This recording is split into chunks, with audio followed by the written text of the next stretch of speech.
Hey everybody, welcome back to Final Fantasy XIV. The 2.1 patch came out not so long ago. Well, at this point it has actually been a little while ago. And with it, a lot of new things were introduced, one of which is a new dungeon. 3, in fact, and today we're going to be taking a look at Copperbell Mines Hard Mode. There's a short quest to unlock this. I'm not going to be covering that here, but open up that duty finder, queue up, and off we go.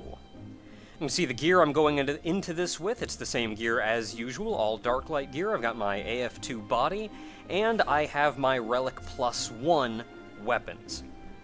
Now for this dungeon is notably harder than the previous dungeons, Keep and Palace. In fact, for this fight, I would suggest that at the very least you are as equipped as you would be to farm the Garuda fight. Bare minimum. At the very least, have Ifrit's weapon, have the item level 55 gear out of Palace and Keep, and have a piece or two of darklight gear. I would really suggest that you have Garuda's weapon before going in here, but you can get by with Ifrit's. You're not going to have an easy time, though. So, with that said, let's skip ahead here until we actually get our group for this. Yay! Wait, okay. So we're queuing up, good to go. These dungeons are still new, so I would fully expect other people to not really know the dungeon. No matter what you do, you're probably going to not have the easiest time in these. I'm yet to run this. Cutscene? Feel free to skip. I'm yet to run these dungeons and be in a group of people that are experienced in this dungeon completely. There's always been at least one person who has never run this dungeon before. And even here, I think, if memory serves, the tank has never run this before. So it's going to be interesting. Now, right from the beginning, yes, it was the tank, I'm remembering now. Right from the beginning, in the first room there are a couple enemies. There's also a very large orc, ogre, titan. There's a big dude who walks back and forth and will walk right over to where these enemies are. So you want to grab these enemies and pull them out of the room so you're not fighting that guy in there with them. Which is the exact opposite of what we did here. Now, I'm continuing to attack the first enemy that the tank numbered. To be honest, it's because I didn't see that he had instead numbered the big guy. So that's my bad. And I was wondering why I was getting hate halfway through. Like, oh, what the crap? But no. Now, the enemies here are pretty standard. You've got Coblins, you've got, I think just Coblins here, actually, and the big guy, of course. The big guy will use a directional AoE, which you saw there, conal. I suppose that's specifically referred to as a conal AoE, not a directional. And the Coblins, I don't remember doing much of anything, to be honest. Things in here will hit hard, though, so do be prepared. Now, with them killed, there you'll see a lift in front of you. Those of you who have run Copperbell normal mode should remember a fair amount about at least the layout of this dungeon. Everybody on, hit the button, and down we go. And I have no idea what is up with that Dragoon. You just keep on doing your thing. Now right up here is the same thing as before. You've got a couple of these little wispy dudes. They are mages, so it's hard to pull them. Also of note is that another of those larger enemies is still wandering back and forth, so that since we're fighting these guys here, he will once again wander down and beat on us. You can either try to pull these things off to the side, or try to kill them out here while the guy's gone, or just pull the big guy if he happens to be nearby, or just fight everything at once, I guess. We're fighting everything at once because this is the tank's first run of this and he's still learning. The dungeon is fairly standard up until now. You're just dealing with regular large enemies. Well, some large enemies and some smaller enemies, like mages and goblins, I suppose. But something else is coming up here soon that is going to be a little more troublesome. On our way, though, we are going to find a couple more goblins in the way, I do believe. Yes, a couple more goblins there, so let's go ahead and take them out.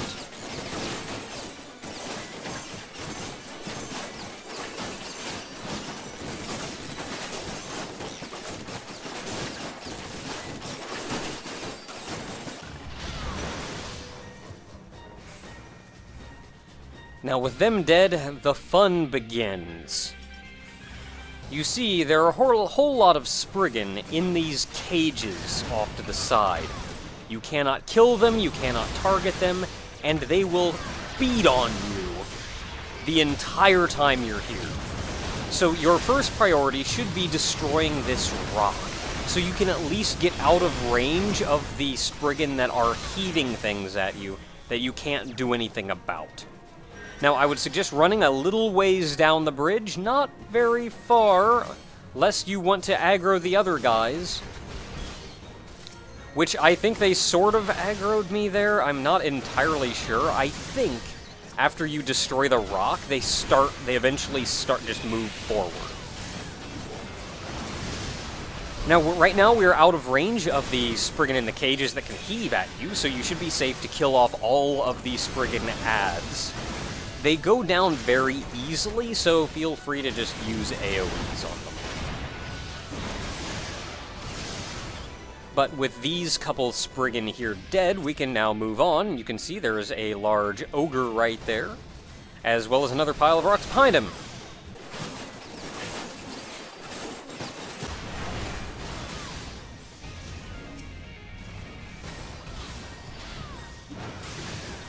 I'm gonna call them ogres because I don't know what else to call them. Beat on the rock. It's a rock. It's not doing anything. It's just kind of sitting there being a rock. And now, once you do that, more Spriggan will spawn behind you. You have a couple options here because there are still more caged Spriggan heaving at you. Now, to be honest, the caged Spriggan don't really do that much damage. You can beat on these rocks, though, clear them out. You can kill the Spriggan as they spawn if you really want to. I would suggest killing the rocks and then getting out of range of the caged Spriggan. And then the Spriggan that are up ahead come through and aggro me anyway. Again, I think they will just naturally move forward once you kill the last rock, but don't quote me on that. Maybe I just moved too far ahead. I'm still learning the intricacies of this dungeon. I know a fair amount about it, though. But there's a lot of Spriggan here, just as before. Feel free to just AoE them down, take care of them. Now, I'm not entirely sure how we did it, but we actually missed a couple Spriggan. They're just kind of chilling back there. You can see them. They're just kind of back there. They're not doing anything, though, so no worries. And in the next room, you've got some more ogres, you've got some more of the little mage dudes, so wipe them out.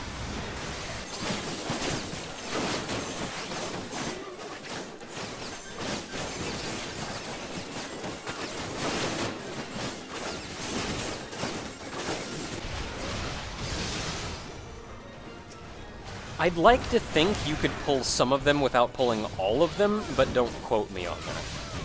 Now finally, there is one last rock here for you to beat on, and destroying this should clear the way to the first boss.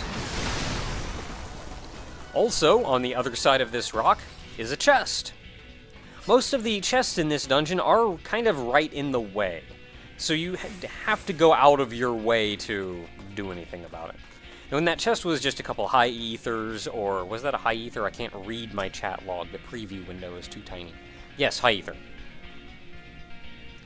And with that, we come to the first boss. Now, since we do have to teach some people how to do it, we have a moment here to stop and think, so I'll explain it as well. This boss is the large ogre guy right there in front of me. Come on, past, Naka. Can't you rotate the camera around so they can actually see the friggin' arena? What's wrong with you? There's the large ogre, thank you. There's the large ogre there, and as you're fighting him, he'll occasionally toss bombs behind him that light the bridge on fire. So you have to be moving him and pulling him forward to get him out of the fire. Adds will spawn along the way, bombs will spawn along the way, and when a bomb spawns, it will chase to the fire. If you let it get to the fire, it'll wipe the party. No questions asked. You can kill it quickly, and you can gain its hate easily, though. Now, since this is our very first run of the fight, it doesn't go so well.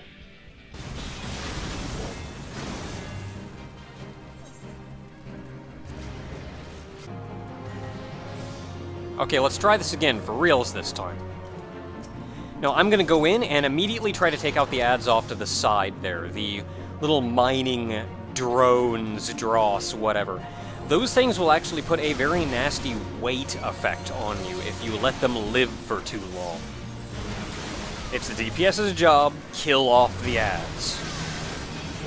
And there's the boss now, readying an AoE behind him that's going to light a small bit of the bridge on fire. This one is pretty much there just to let you know that this is a thing that he will do. Don't pull him too far forward, though. If you pull him too far forward, he'll just immediately toss another bomb. There's the bomb. You saw I used an AoE there, which even though the thing immediately turned and went for the mage, any damage will gain the bomb's hate, so an AoE is the easiest way to make sure it doesn't just chase its way to the fire. Now we pull the thing too farther forward because he's going to toss a bomb backwards, which is going to light a lot more of the bridge on fire. And if you pull him too far forward, a couple other ogre guys will spawn. These guys spawn at the same time as another bomb. The bomb has a small delay before it actually chases in, though, so you can beat on these guys for a moment.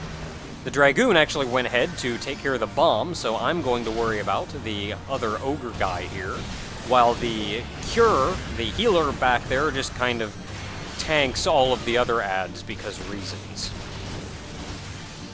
Okay, admittedly, I don't like my healer being beat on, so as soon as that guy's dead, I'm going back here and killing off these things, so we should be good. Now that everything's done, that's all the ads dead, we're good, beat on the boss. This is a DPS race at this point. He'll light the bridge on fire again. And another bomb will spawn, so quickly take care of the bomb. Just like last time, the bomb will actually pause right there for a little while without actually doing anything, so it'll give you a chance to go over and hit him. Now beat on the boss, and kill him. If you don't kill him fast enough, he will toss one last bomb that will light the entire field on fire, and then you're just gonna have to fight him while you're on fire. Really though, the boss goes down fairly easily and fairly quickly once you can all focus on him. A lot of the trouble with this fight comes from the ads. So once again, your primary goal is to take out the ads. But that's about it for this fight, though. As I said, don't pull him too far forward, or he will, like, throw multiple bombs, or he'll light multiple parts of the bridge on fire at once, he will spawn multiple bombs, and then you'll be at the end with way too many ads to deal with, and you'll just be fighting him while on fire. It wasn't fun, I've done it before. Chase the Spriggan! Now you get to the next lift, and there is no way down. There's no lift. You have to jump. And it will hurt. And the tank runs forward like an idiot, because I think if you run too far forward, all the miners say, oh hey, we need to go over here and start mining on this wall. This is an interesting little part of this. You see there's another big collapsed rock in the road up ahead, and the miners are beating on that rock. Now while they're beating on it, other ogre guys will spawn, so you have to beat on them and stop them from killing the miners. It is important to note that there are a set number of adds that will spawn here, so if you kill them all, and all the miners are dead, you can then just go over and beat on the rock. Now on top of having to deal with these guys, which went pretty well, so now we can actually focus on the rock, but on top of having to deal with them, a bomb will occasionally spawn right next to the miners. That bomb is your first priority. Kill it. Pull it away from the miners if at all possible, just so if it blows, you're not half killing your miners.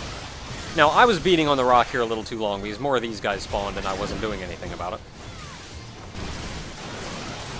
You don't really need the tank to tank these things here. It's advisable to have the tank tanking them, but if one of the DPS ends up tanking one of these things, it's not the end of the world. Especially for as many of them as are charging in and trying to take care of that rock. These are the same ogre guys that you fought before, though, so no huge deal or concern there. Your primary goal is to protect the miners and to destroy the bombs. At the very least, pull the bombs away from the miners as your first priority. Now, the rock is almost gone, so the miners are doing a pretty good job. And with the rock gone here, all the miners should retreat, and then you don't have to worry about them anymore. You just have to finish off the remaining adds, which is that one, and I think this is our last one. So kill this guy. He's going down pretty quick, yeah. Kill this guy, and we should be good to go and progress. Now, there's actually not much in the way between the first and second boss. In fact, that was it. There's another treasure coffer here. Within is another X potion. The items that drop in this dungeon of note are item level 60 gear. It's actually the same gear that dropped in Amdapor Keep before 2.1. There's even an additional couple of pieces of equipment that I had not seen before. That's also item level 60, but I think it's slight alternatives to the existing. Such as Monk, for example, wears either cloth or leather. The Peltast, which is the previous item level 60 gear, was cloth gear. Now there is also a leather piece. Now this boss is going to be a fun boss. And he's hilarious, because it's a Spriggan piloting a golem. I mean, come on. But this boss is going to be a boss. Much like in the normal mode of this dungeon, the only real way to hurt him is with the bombs. So you have to use the... I don't even remember what it's called. You have to use the TNT pusher thing, the plunger, there we are, to spawn a bomb. You then have to use that bomb on the boss. And that's pretty much it. Again, needless to say, our first fight didn't go super well.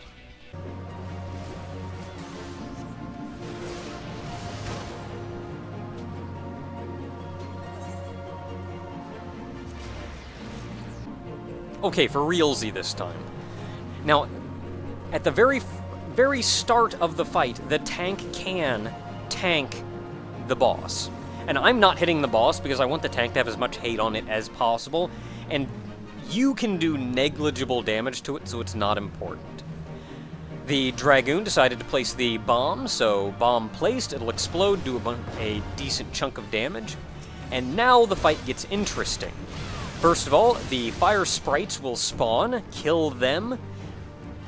The boss now will no longer fight the tank specifically. He will wander around the arena whenever he feels like. He just wanders around. However, he has two attacks. He has an AoE around him, so you don't want to be too close to him. And he has a directional attack that he will always aim at whoever has the most hate. So the tank should probably be trying to keep that thing from hitting everybody else. That said, you will generally have one DPS focus on the adds. either the other DPS will focus on the bombs, or the tank will focus on the bombs. This is going to get confusing because there's like different bombs here. There's bombs and then there's bombs. There's the bomb that you have to place to actually damage him, and then there's bombs that will spawn. Specifically, you just saw 3 of them spawn there. You cannot kill them. They do not move. They'll simply spawn in, wait a moment, and then explode. So keep your eye on them. Now, I had assumed pretty much that that the Dragoon was going to handle the actual plunger. You see the bomb spawning there. I'd assumed the Dragoon was going to handle the plunger and the spawned bomb. But he did a lot of not doing that, and instead attacking the various elementals and the like that spawned. So this fight could have gone a lot faster than it did. Now, when you see that target around you, or anyone, all that really means is that the sprites have spawned and are targeting you. It is nice to know that, hey, they spawned, but really this fight isn't that bad as long as the tank keeps the boss from aiming his landslide attack at everyone. You have someone devoted just beating on the spawned elementals, and you have someone who knows how to handle the blasting device. Like, right here, I've got the sprite, do the plunger, it's right there. As soon as you use the plunger, it will despawn, and you can't really see it labeled, and you can't target it for a little while. You can spawn bombs pretty much as fast as you can hit the plunger.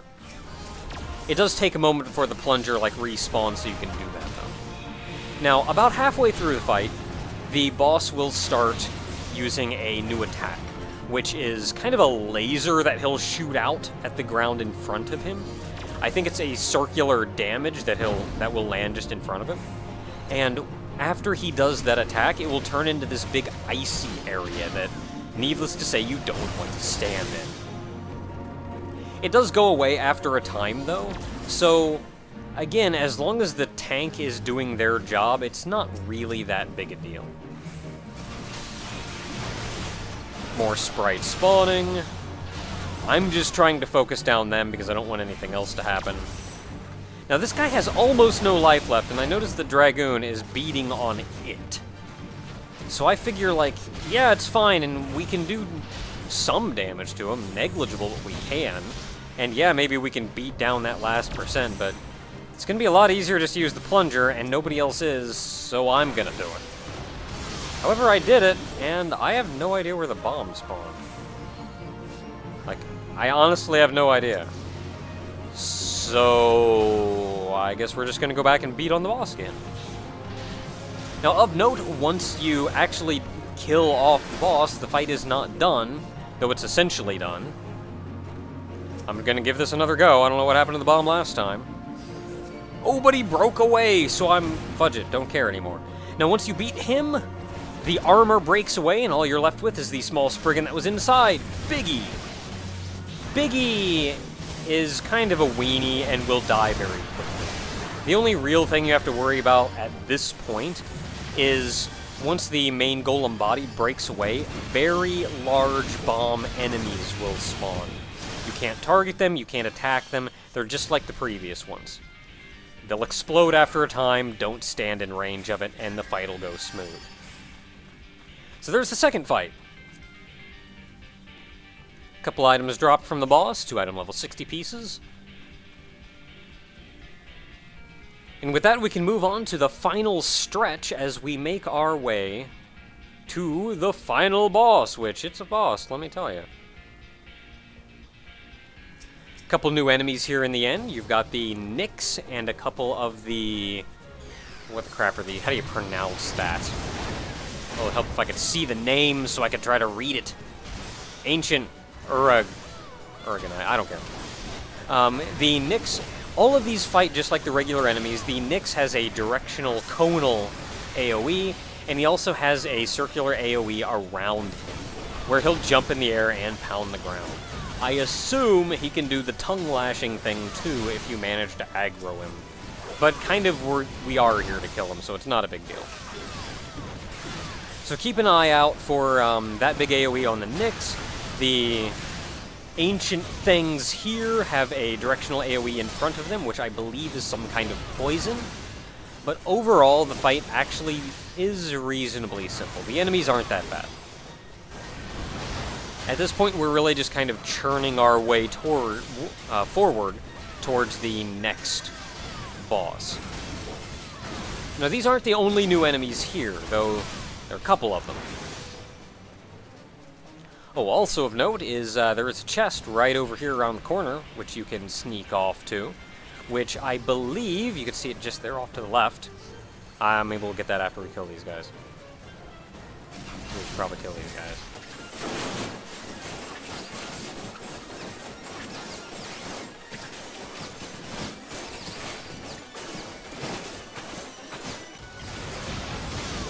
Okay, with them dead, now we can actually go get the chest. Oh wait, no, somebody already got it. Which is an item level 60 earring, an accessory, I believe. Okay, now we're looking ahead, and you can see a couple of the hippogriffs. Are they hippogriffs? Is that what they're called? Yes. A couple of the hippogriffs, and a couple of the ogre guys. Now, once again, why did he pull him? Once again, you can pull the ogre guys independently of the hippogriffs. At least I'm pretty sure you can. And you will probably want to. And you will probably want to get them out of the area that we're in. Because now we're fighting an ogre and two hippogriffs and a big ogre all at the same time. And a second ogre. So, yeah, that's pretty alright. Again, I'm pretty sure you can pull out the ogres separately, or at the very least pull the hippogriffs out separately, and you'll probably want to, so you're not fighting all of these at the same time. Granted, our tank is new at this, but it is kind of nice to see that he was just a really good tank and could handle when things don't go great.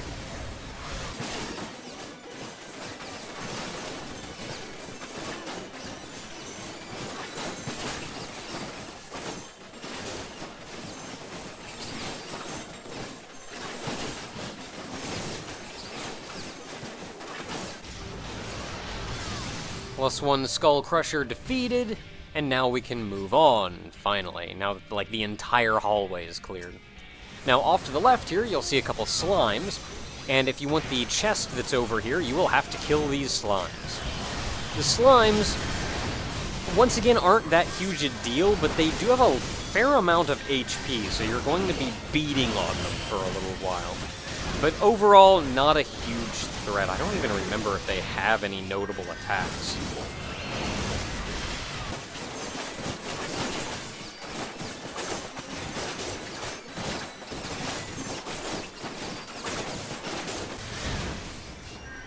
And then the treasure coffer, which has in it another item level 60 accessory. Now from here, I do believe we've cleared the path clear to the boss, so we are ready to go. Now this boss is an interesting boss. It is a very large ogre guy in the middle. Once again, as soon as anybody steps over the purple, a cutscene will trigger. It is a very large ogre guy in the middle, so you do have to beat on him, and he's got a couple attacks that are a little painful to deal with.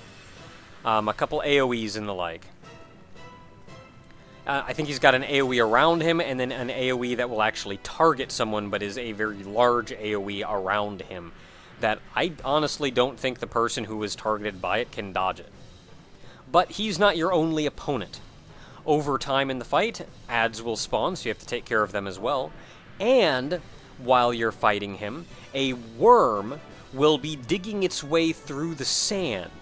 Now, you do not want to be standing where the worm is digging, or it will hurt like a son of a gun.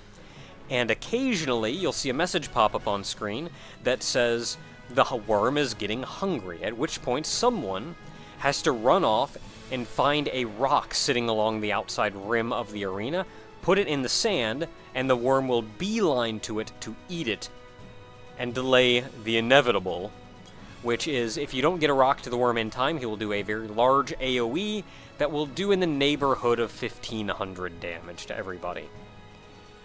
So that's kinda terrible. Needless to say, we didn't win our first attempt at this.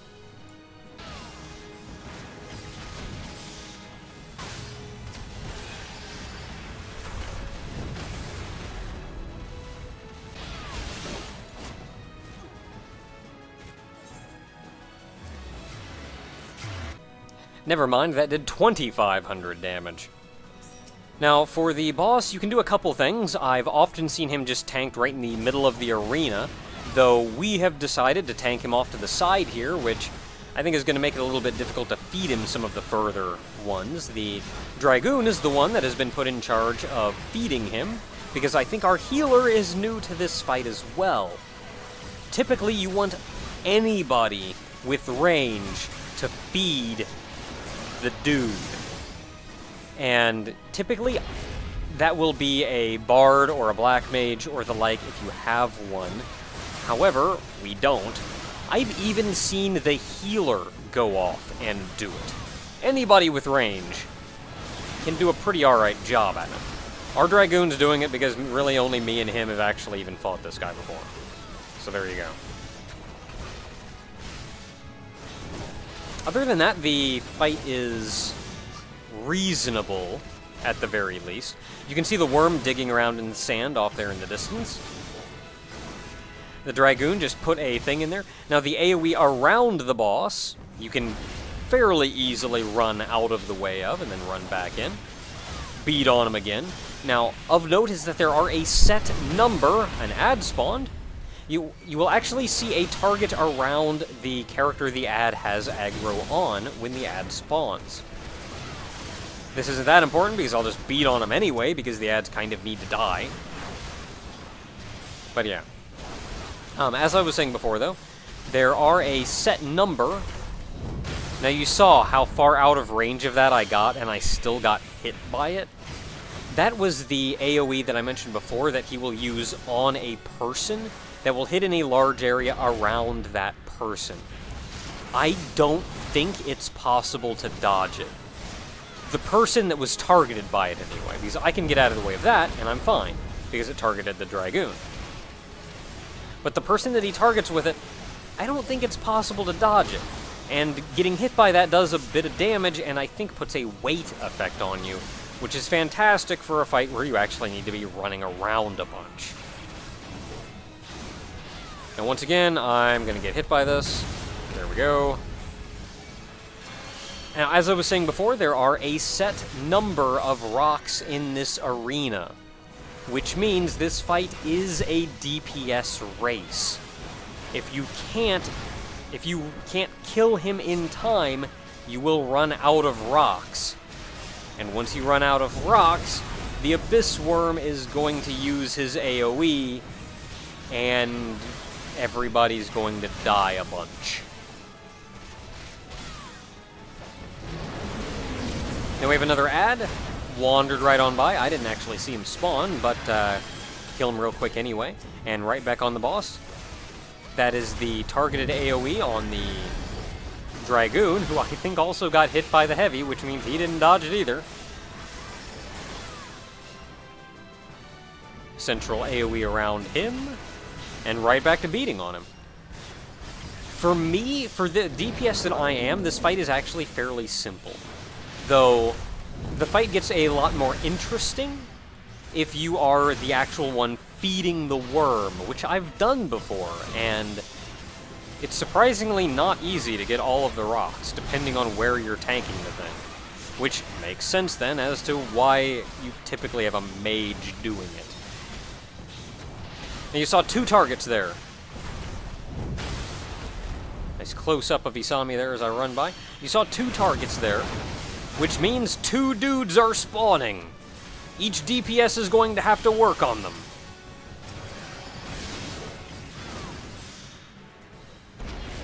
Which is nice and fun when one of the DPS has to go off and feed the worm, which is what he was doing.